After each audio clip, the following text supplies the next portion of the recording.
The Barstar Podcast, hosted by Stephen O'Reilly, is a podcast about working musicians, their friends, and their opinions. Stephen is a musician in Louisville, Kentucky, who has...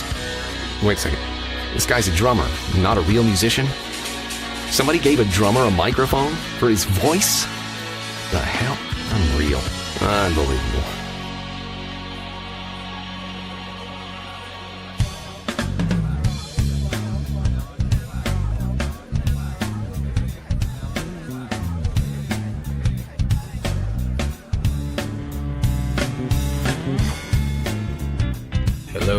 Hello.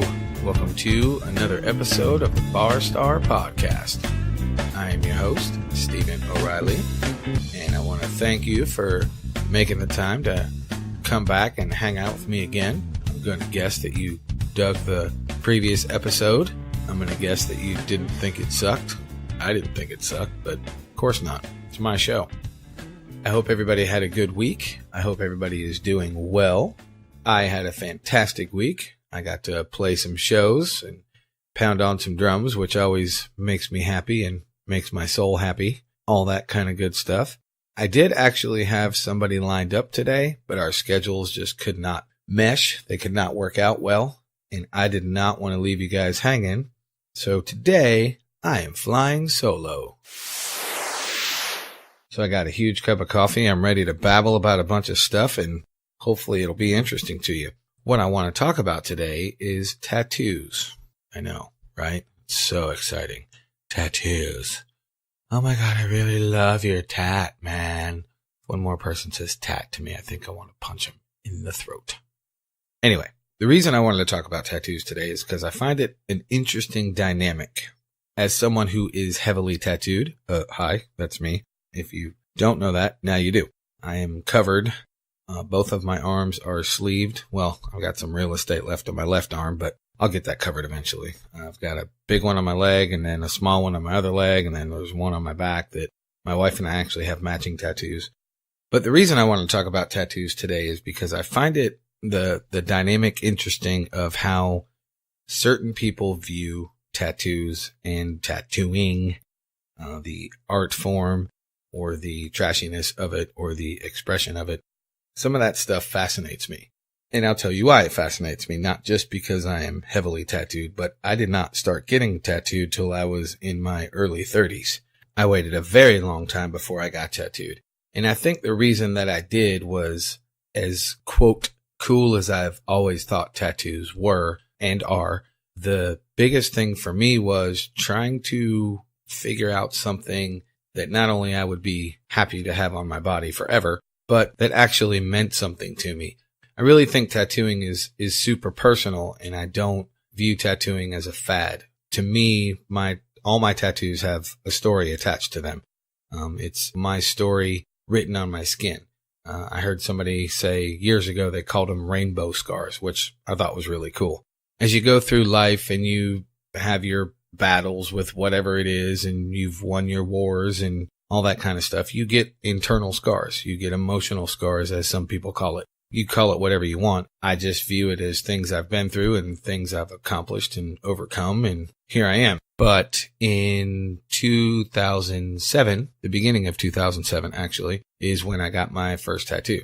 And the reason I decided to start getting tattooed is because I wanted to tell my story through art.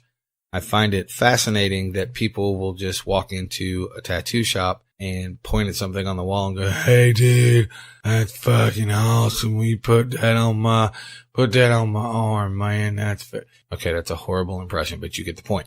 And I just think there's no thought put into it. It's just getting a tattoo for the sake of getting a tattoo to look cool. And 9 times out of 10, when those people get older, they end up hating their tattoos, and then they go for tattoo removal, which I have heard hurts 10 times worse than getting tattooed does. So I'm not real interested in zapping a laser on my skin to remove something. I have no interest in that. Another reason I wanted to talk about tattoos today is I found it cool that the first tattoo machine was patented in 1891 by a dude named Samuel F. O'Reilly. That's right, and O'Reilly did it. Unfortunately, I'm not related to him. I thought I would be. That would be kind of cool, but it is what it is. Still, That's a long time ago for the first electronic tattoo machine to be patented. 1891. Man, we talk about 1991 today, and kids of this era think that was 150 years ago. No, that really wasn't that long ago. The other thing that I find interesting, besides the fact that tattooing has been around forever, a lot of it was used to identify which tribe you were in, depending on which part of the world you were in. A lot of it was to mark someone. For examples, in certain ancient cities, I don't know which ones off the top of my head, but they would put a mark on you if you were a criminal, or they would put a mark on you if you were a murderer or a rapist, which I think is kind of cool. They should actually still do that shit. Of course, the military, especially among sailors, would start getting tattoos. And I found that one of the reasons they started getting them more frequently was not just to document their travels and where they went.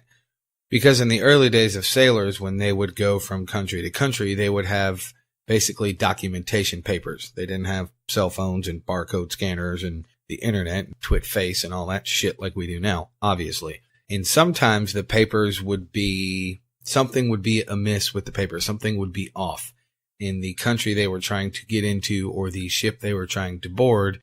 It was at the person's discretion to let them on if their papers looked like they matched. And a lot of times there was something off with the papers where they wouldn't match and they wouldn't let the sailor on the ship. So what they started doing is they would get tattoos and they would put the description of the tattoo and the body placement of the tattoo in their papers to kind of eliminate some of the discretion so sailors were not left behind or left in other countries or left on a ship because they couldn't get into another country. So I thought that was kind of interesting. But the biggest thing I find interesting is how they are viewed today and how they've gone through fads. For example, in the 90s, everybody got tribal. Tribal tattooing to me was always kind of, I don't know, I never really got it. I never understood it. I have a big X on the inside of my left forearm. It's shaped a little bit weird because two of the points go down onto my hand. And it looks like tribal when you kind of just glance at it. And then, of course, when you actually look at the rest of the stuff that's around it, and there's some stars and some other little tidbits that's kind of interwoven into it, it's not a tribal piece, but it looks like tribal. But the reason I got the X was for the first few years of my drumming endeavors and all the shows I went to, I always had an X on my left hand because I was underage in bars. So I thought, well, that would be kind of cool because everything on my left arm is music related. For example, I have music notes on my knuckles. I've got 4/4 and 6/8, the two most common time signatures on my wrist. And in the middle of that is the percussion clef. I've got Apollo, Pan, and Euterpe, who is the goddess of lyrics. It's a snare drum with an angel popping out of it.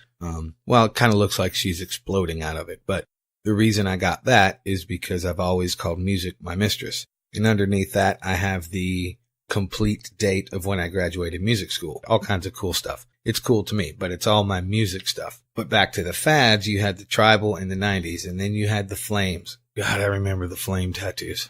Everybody thought it was cool to get either the tribal band or the flames up their wrist, and it made no sense because when I see people with flame tattoos, I immediately think of guys or girls that are into hot rods and they're into custom cars and stuff like that. Not Joe Blow Wall Street dude who's got a tattoo of a flame on his foot. What? What is it? Because you're burning money? I just didn't get it. Which is what I was talking about earlier about I just never understood the whole you walk into a shop and you point at a poster and go, I want that. It just never made any sense to me. I think tattoos should be very, very personal. And I think that you should have a definitive reason to get them. Back to me, I just told you about my left arm. My right arm is much more detailed than my left arm as far as what it means and why I got it. And a lot of people ask me about it. My right arm is full of heads, basically. There's a lot of heads and faces on my right arm. At the top of my right arm, there's a skyline of St. Louis, which I've never even been to St. Louis. I have no idea what St. Louis is like. There's some eyeballs, there's a zombie, there's all kinds of stuff going on my right arm. And the story behind my right arm is pretty simple. 11, 12 years ago, however long it's been now, I went through a very, very shitty divorce. That's as personal as I'm going to get. During that time, instead of doing what most people do, or what I've heard most people do, and especially since I'm a working musician, what I should have done, meaning getting drunk all the time and going out and hanging out with various chicks and all that stuff. I literally stayed in, and all I did was I worked and I read a book series. The book series is the Anita Blake Vampire Hunter series, and the author is Laurel K. Hamilton. And as of right now, looking at my bookshelf, I think there's 26 books in the series. 27 comes out next year, something like that. At the time, there was 20, 21. But the point is, I read this series probably 4 times, maybe 5, all the way through. I would get to the end of the series, and I would start the series over. So instead of going out and doing retarded shit, I would just stay in and I would read these books. Once I got my life back on track and I got back on my feet and all that stuff, I thought it would be a great way to kind of commemorate and remind myself going forward, if I can make it through that, I can make it through anything. So I picked some of my favorite characters from the books, and I sat down with my tattoo artist, who is Travis King at Prophecy Inc., and we started a plan on how to work my sleeve. And we probably went over it for 3 or 4 months before he even tattooed anything on me. Now, the point of me telling you all that is to, again, show that I put some thought into it. It means something to me, and the artwork is beautiful. Travis did a fantastic job. He's an amazing tattoo artist. And that's a big difference from some dude that's I got a swastika on my elbow because I'm hardcore. No, you're not, dude. You're a douchebag. Okay, so the douchebag comment may be a little bit over the line. Sorry. No, I'm not sorry. If you get a swastika on your elbow, you're a douchebag. But what I'm getting at is, don't go into a tattoo shop and just look at something on a wall and point at it and go, hey, give me that. There's no thought into that. Then you're just doing it for a fad, or you're doing it to try to be cool. And I don't care what you put on your body. It doesn't affect me at all. I don't really give a shit. I'm just kind of throwing it out there that sometimes, most of the time, especially people that have multiple tattoos, there are stories behind them that mean something to that person. A lot of people get reminder tattoos, meaning they have a tattoo on their body that when they look at it, it reminds them to do something. For example, remain calm, or not to get pissed off, or not punch your wife in the throat. Whatever it is, it's none of my business. There's many reasons to get tattooed. I just think that somewhere along the lines, people just thought it was cool. Now, fast forward out of the fads and all that kind of stuff, I am very happy to say that in the modern era, tattoos have been accepted much more than they have ever been accepted. You're not judged quite as much and quite as harshly as you used to be. So there is that. But all I'm really saying about it is put some thought into it. And if you have something silly, you have whatever you want, but make sure it means something to you. Because like I've said, 9, 10 times out of 10, most people that get tattoos, especially when they're younger, they grow up and they regret them. Then they either have to get them covered up, or they get them removed with a laser. And I guess, man, I heard that shit hurts so bad. I'm not interested in that at all. Nope. And here's something to remember when it comes to tattoos. Cheap tattoos are not good, and good tattoos are not cheap. So now that I've talked about the fact that I kind of resemble white trash. Wait, did I just call myself white trash? I guess when you can't hide them and they're on your hands, you are kind of white trash. Right, Zenith? Let's move on to social media issues.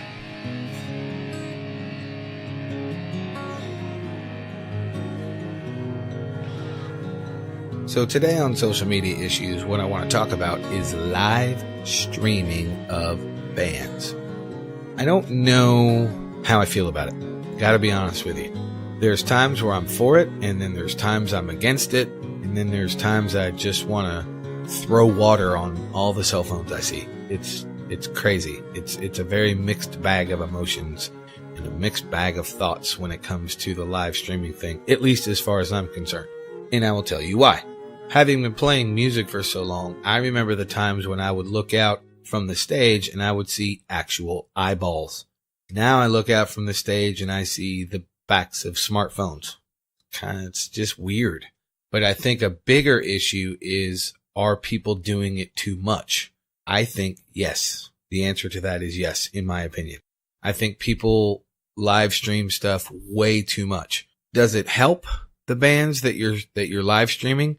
I don't know. Most cases I would say no, because a lot of times when someone takes a cell phone video It's all grainy. It sounds like complete shit. It's just garbage. It's tinny. It's gross. The energy just doesn't translate from a cell phone video.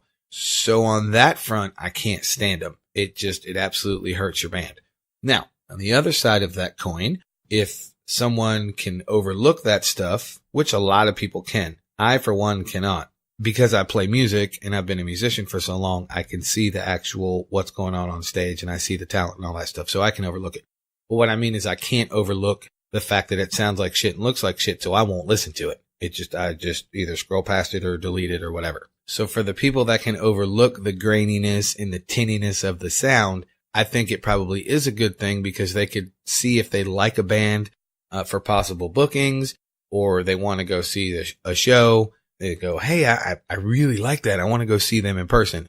So it's kind of a double-edged sword. I stand on the side of I don't like it most of the time. Like I said, the sound quality, because I am a musician, that when it just sounds like shit, it drives me nuts. Now, another problem is when you have big shows, like big arena shows. Recently in Louisville, we had Guns N' Roses here. And I'm not exaggerating. The night of that show, I didn't go to the show. I didn't want to go to the show. I had no interest in it. There's a handful of records that have come out in history that have changed music as we know it. And one of those records is Appetite for Destruction. So I'm not talking shit about Guns N' Roses. I just didn't want to go to the show. Turns out I didn't have to. I was scrolling through Facebook and literally every other person on my feed had posted a video of them at Yum Center watching Guns N' Roses. So I kind of got to see the show from 87 different angles. It was the most, I don't know. It annoyed the shit out of me. But I don't know how major artists feel about it. I have no idea. I'm not really sure. I do know how one artist feels about it, and I will get to that in a second. Another problem I have with the sea of cell phones is I'm vertically challenged, not really tall for a dude. And because I'm a musician, I don't want to stand up front because it sounds like shit to me up front. I know how sound travels. I know how sound works in a room.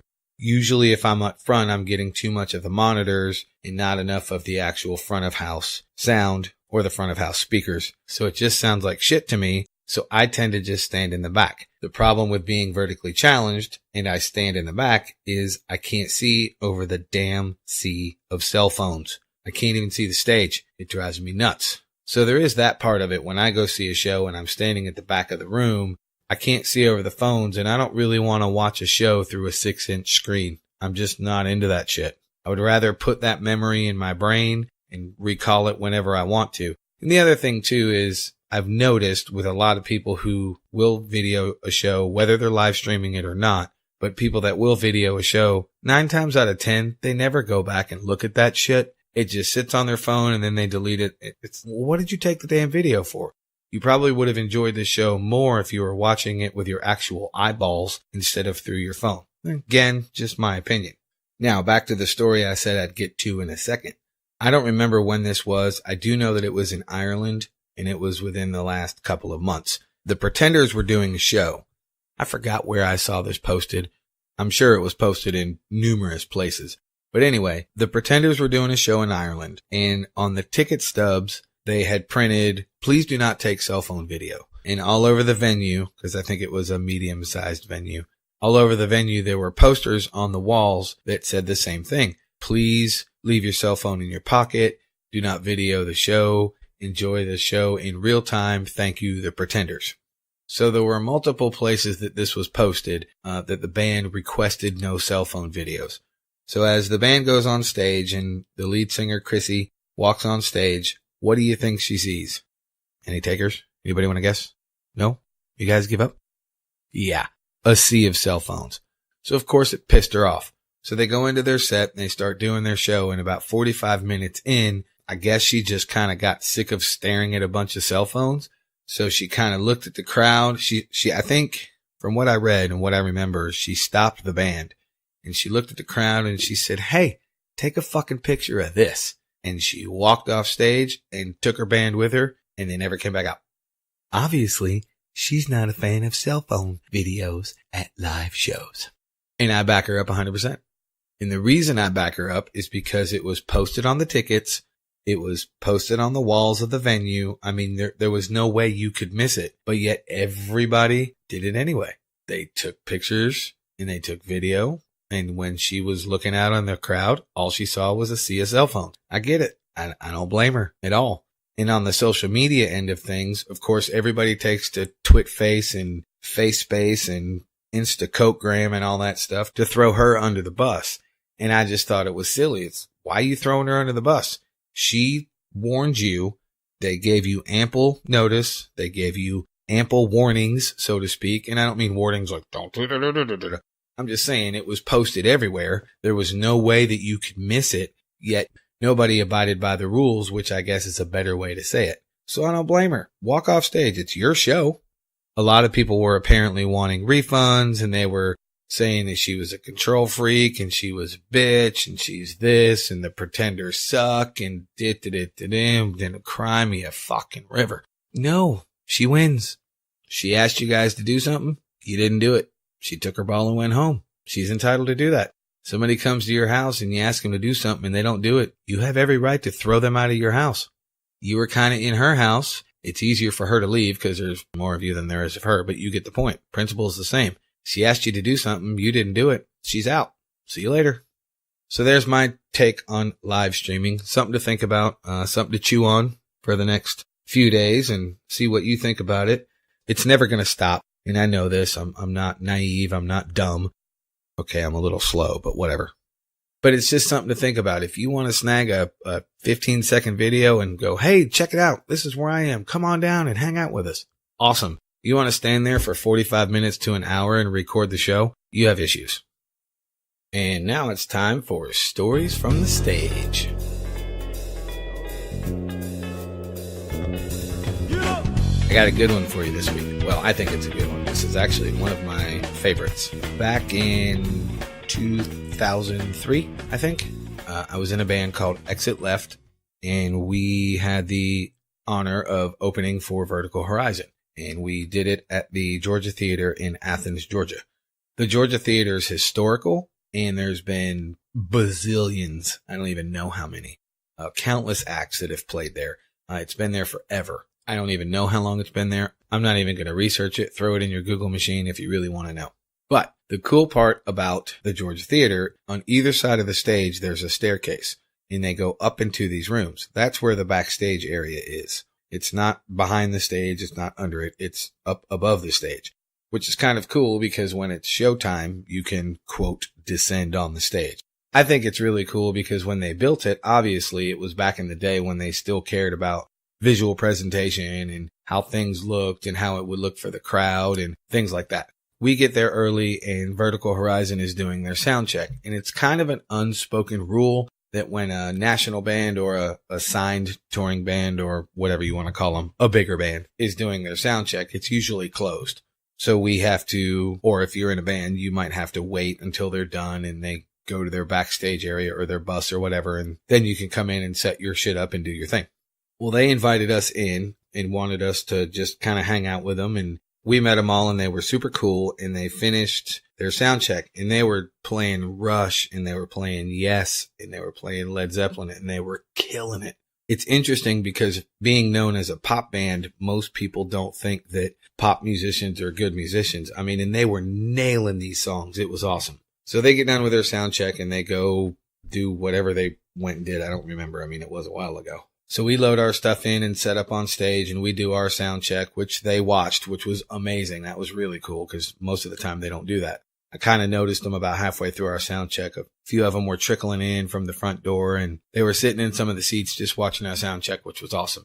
So then they invited us to come hang out on their tour bus and that was amazing. And they were just cool dudes. And it's awesome when you doing what I do when you're around a band that has had some success. I mean, they had a massive success with that hit, Everything You Want. And then they had some more success when they released You're a God. That was a hit as well. The irony of that to me is now the band I'm in, Gas Money, is a cover band.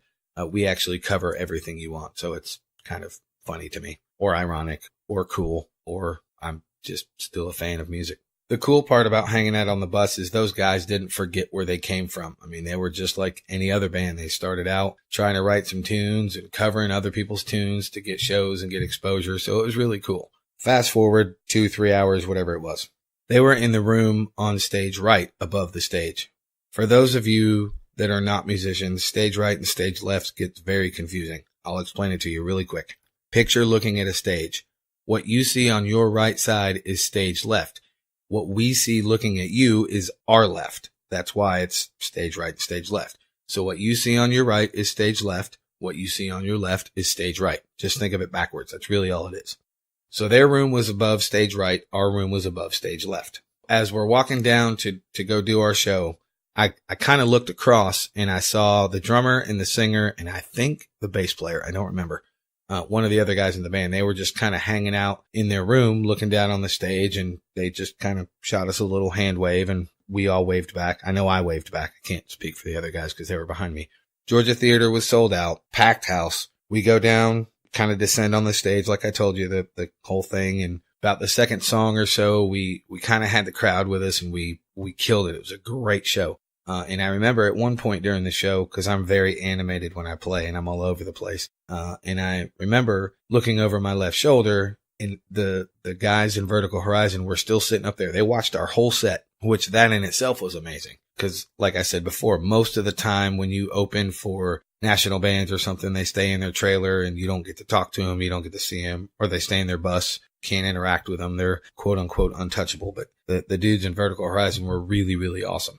Anyway, we get done with our set. We come out and wave goodbye, or I come out from behind my drums and we're all waving goodbye and we walk off stage. 30 seconds later, we come back to break down our own gear because we didn't have a crew. So I'm trying to hurry up and I'm taking cymbals off my cymbal stand and I'm putting all my stuff in my cases and this, that, and the other. And I feel a tap on my shoulder and I turn around and it's the drummer for Vertical Horizon. I looked at him and I know I had this shocked look on my face. And he just looks at me and he goes, "Dude, you guys were awesome and you're a killer drummer. You need help breaking down your gear?" And I just I did the whole, huh? I didn't know what to say. And I looked at him and I said, "Man, you're in Vertical fucking Horizon. What are you doing asking me if I need help for?" And it was just one of those moments where I had I guess you could say the approval of a peer, the approval of a fellow drummer, the respect of a fellow drummer, whatever you want to call it. It was just a really, really cool moment. Of course, I told him no.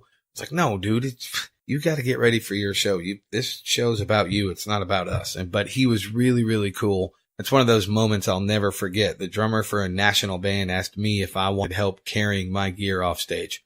That's pretty cool. That kind of shit doesn't happen every day. So there's my story from the stage this week. I think I told you in another episode that this is going to suck for me every week. I guess I should have said that it's going to suck trying to pick one. I actually enjoy this section of the show. This is probably one of my favorite sections of the show. I get to talk about me. I mean, how can I not love that?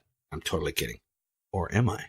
It's just going to suck because I've been very fortunate and I've played more than 2,000 shows. If I actually sat down and thought about it, it might be closer to 2,500. I have no idea. So it's going to be hard to pick, but it is one of my favorite sections of the show because I get to relive some very cool things I've done. And I also get to look back at some of my cringeworthy moments and laugh at my stupidity, which you guys can laugh along with me. So that's always good. So let's move on to the last section for this week. What am I listening to?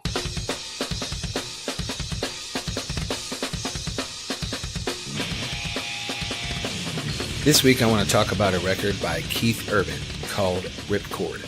It's the latest record he released. I don't remember the release date. It was either the beginning of this year or the end of last year.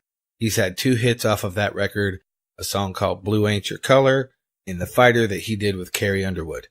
I think that record from top to bottom is awesome. I mean, he's known as a country artist, but I do not think this record is country at all. He's got a song on there called Boy Gets a Truck, which lyrically is definitely country, but musically it's a pop rock song. I mean, the whole record's kind of pop rock. He's got some elements of R&B on there. He does have a song with Pitbull and Nile Rodgers on it, which I thought was cool.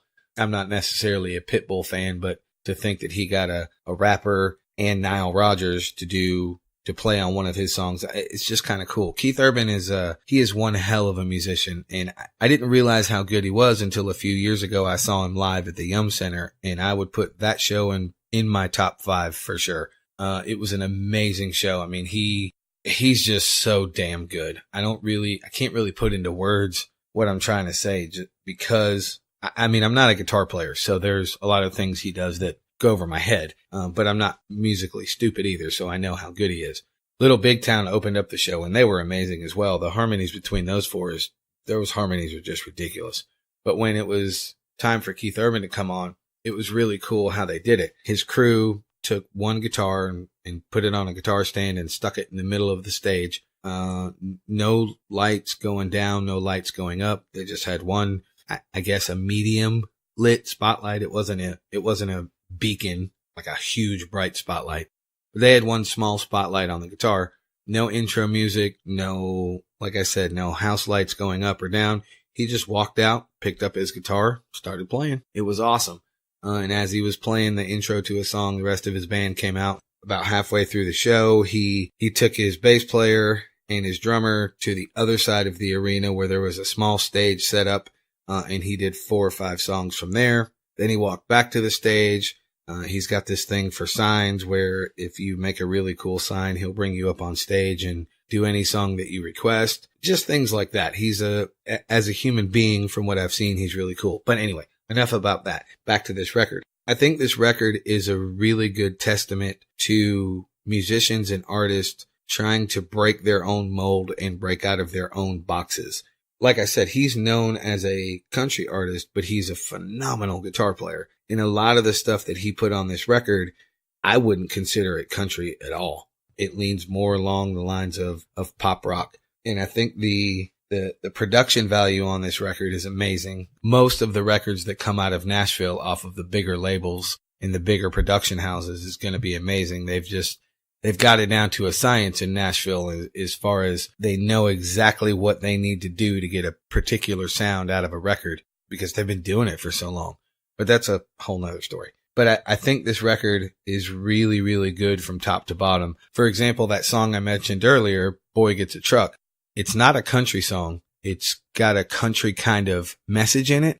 But the coolest part about it is every line will end with a word and the next line will start with that word. For example, he'll say truck, he'll end the line with truck, and then he'll start the next line with truck. And then he'll end the line with girl, and then he'll start the next line with girl.